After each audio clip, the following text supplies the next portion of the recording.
ये चोर था पाटन इलाके का, जो पिछले 3 से 4 सालों से उन खेतों में लगे पोल से चोरी करता था जहां से बिजली कनेक्शन सीधे खेतों में जाया करता था। वो 2006 में भी इसी चोरी के मामले में जेल जा चुका था, लेकिन उसने दोबारा 2019 से फिर से चोरी का काम शुरू किया। तो उसके आधार पे हम उनको संदिग्ध मानकर ले आए और संदिग्ध मान के जब उनसे हम पूछताछ करना शुरू किए तो फिर उन्होंने मतलब इन सारी चोरियों पे अपनी स्वीकृति दी। और इसके अलावा भी आश्चर्यजनक था कि मतलब उन्होंने बताया कि उन्होंने 10-12 और चोरियां स्वीकार की हैं। एक ऐसा चोर जिसने पुलिस के नाक में कर रखा था दम, एक ऐसा चोर जो अकेले आता था चोरी करने और सुबह ले जाता था अपने साथ हज़ारों के बिजली के तार, एक ऐसा चोर जो माहिर था बिजली के खंभे में चढ़ने के लिए, और एक ऐसा चोर जिसे जानकारी थी पूरी कि किस वायर के या किस कट को हटाने से बंद हो सकता है पूरे पोल का करंट। जी हाँ, ये चोर था पाटन इलाके का, जो पिछले 3 से 4 सालों से उन खेतों में लगे पोल से चोरी करता था जहां से बिजली कनेक्शन सीधे खेतों में जाया करता था। और रातों रात चोरी करके चोर सुबह ऐसे गायब होता जैसे गधे के सिर से सिंह। और पुलिस लगातार कई दिनों से इसे ढूंढ रही थी, पर वो शातिर चोर इतना कि वो हाथ ही नहीं आ रहा था। पर पाटन थाना पुलिस, अमलेश्वर थाना और एसीसीयू की टीम ने आखिरकार इस शातिर चोर को कल पकड़ ही लिया। ये पूरा मामला है पाटन के 1 दर्जन से ज़्यादा गाँव का, जहाँ पर लगातार किसान परेशान थे अपने यहाँ के बिजली तार चोरी से। पिछले कुछ दिनों में 2-3 चोर पकड़ाए, लेकिन वो मुख्य आरोपी जो लगातार चोरी करता था वो नहीं पकड़ाया। एसपी जितेंद्र शुक्ला ने टीम बनाई और टीम ने काम करना शुरू किया, और काम भी ऐसा कि पूरी टीम कम से कम कई दिनों तक खेतों में जा कर के बैठी रही, खेतों में एम्बुस लगा कर बैठी रही, और किसी न किसी तरीके से आरोपी हाथ में आ जाए। पर आरोपी भी इतना शातिर था कि उसे पहचानना मुश्किल था, क्योंकि सीसीटीवी में कहीं उसके सुराग नहीं थे। पर चोर कब तक खैर मनाएगा, पुलिस उस तक पहुंच ही जाती है, और ऐसा ही हुआ।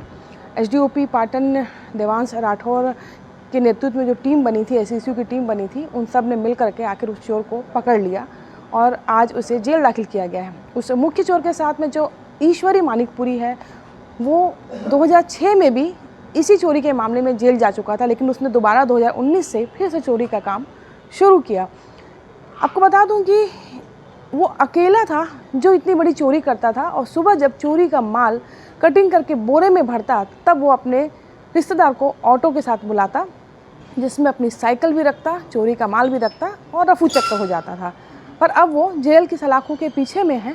किसानों के खेतों में जो पाटन सब डिवीज़न में लगातार चोरियां हो रही थी, और जो पुलिस के लिए एक चैलेंज बने हुए थी कि हम उसमें कामयाब नहीं हो पा रहे थे चोरों को पकड़ने में, उस पर हमने एक अपनी स्पेशल टीम लगा के रखी, क्योंकि चैलेंज था तो बार बार ये आ रहा था कि पुलिस इसमें असफल हो रही है। और उस टीम में हमने पाटन सब डिवीज़न के अमलेश्वर, पाटन और अपनी क्राइम की टीम लगा के रखी, और दोनों एंगल पे डंप डेटा के आधार पे और उस एरिया में कितने मोबाइल चोरियों के आसपास एक्टिव दिख रहे थे उनको लेके, और साथ में जो प्रॉपर नाइट पेट्रोलिंग और फिजिकल पुलिसिंग होती है उसको करके हम लोग रात में अपनी टीमें भी वहाँ पे एम्बुश में बैठा रहे थे। उसको करते करते हमको 27-28 की दरमियानी रात में वहाँ पे सातरा के पास में मतलब हमको 2 संदिग्ध दिखे, और उन संदिग्धों को पूछताछ करने के बाद जो हमारे पास डम डेटा में रिकॉर्ड आ रहा था, मोबाइल के रिकॉर्ड आ रहे थे, उनसे उनकी मैच हुई कि नहीं, इनकी प्रेजेंस 2-3 जगहों पे दिख रही है। तो उसके आधार पे हम उनको संदिग्ध मानकर ले आए, और संदिग्ध मान के जब उनसे हम पूछताछ करना शुरू किए तो फिर उन्होंने मतलब इन सारी चोरियों पे अपनी स्वीकृति दी कि इन्होंने ही मतलब ये चोरियां जो हमारे पास 8 दर्ज हैं उन चोरियों पे अपनी दी। और इसके अलावा भी आश्चर्यजनक था कि मतलब उन्होंने बताया कि उन्होंने 10-12 और चोरियां स्वीकार की हैं, और उसमें से 3-4 चोरियों पे हम जो लंबे समय से पेंडिंग थी उसमें पुलिस ने खात्मा लगा दिया था कुछ नहीं मिलने के कारण, तो हम वो देख रहे हैं।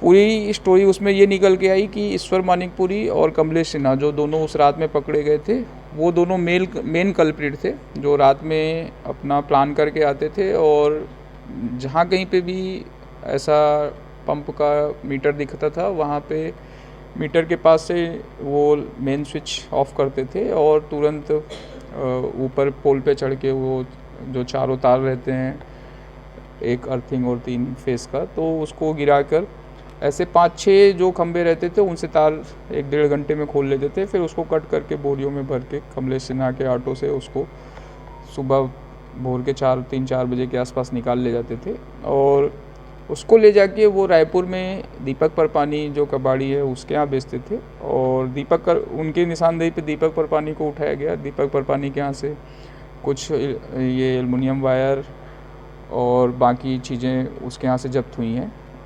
दीपक परपानी के निशानदेही पे कि वो आगे या उसी के यहाँ ख़त्म हो रहा था, तो उसने बताया कि नहीं, वो राकेश डागा के यहाँ बेचता था रायपुर में ले जाके, जो बड़ा स्क्रैप का काम करते हैं। तो उसके निशानदेही पे राकेश डागा को भी उठाया गया और इन चारों को अरेस्ट किया गया और आज इन लोगों के लिए जुडिशियल रिमांड पे पेश किया गया है। सर, चोरी की वैल्यू और क्या इनमें कोई इलेक्ट्रिशियन शामिल था क्या?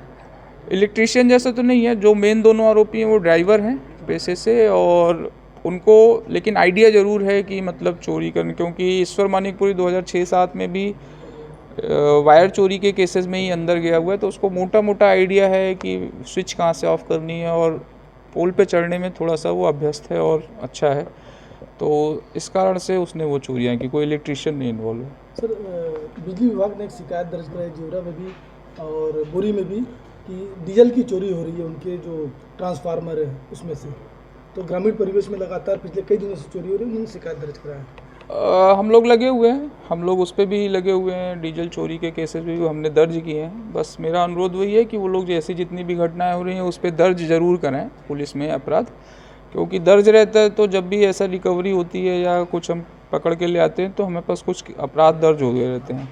निगलेक्ट नहीं करने की कोशिश करें और साथ ही स्वयं वो भी देखें कि कहाँ कहाँ पे ऐसा टारगेट हो रहा है। बिजली विभाग के लोग भी खुद लग के मतलब इस पे ध्यान रखें कि कहाँ कहाँ चोरियाँ बढ़ रही हैं या ऐसा अंदेशा है क्या कि यहाँ पे हो सकता है। तो इससे दोनों विभागों को मदद मिलेगी कि हम मिलके किसी न किसी अंजाम तक पहुँचाएंगे उनको।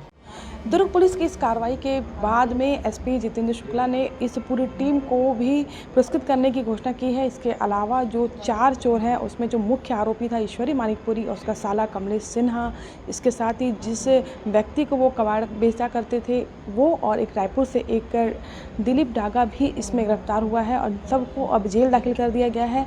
तो सबसे बड़ा जो काफ़ी दिनों से जो काफ़ी पुलिस के नाक में दम करने वाला एक केस जिसमें मात्र एक सिंगल आरोपी था और वो आज पुलिस की गिरफ्त में है, तो अब कम से कम किसानों को वहाँ पर राहत मिलेगी और उनके खेत भी अब अच्छे से लहलाएंगे, क्योंकि उनके अब पर्याप्त बिजली भी मिलेगी और ना ही अब बिजली के तार भी चोरी होंगे और ना ही उन्हें बिजली कटौती जैसी चीज़ों का भी सामना करना पड़ेगा।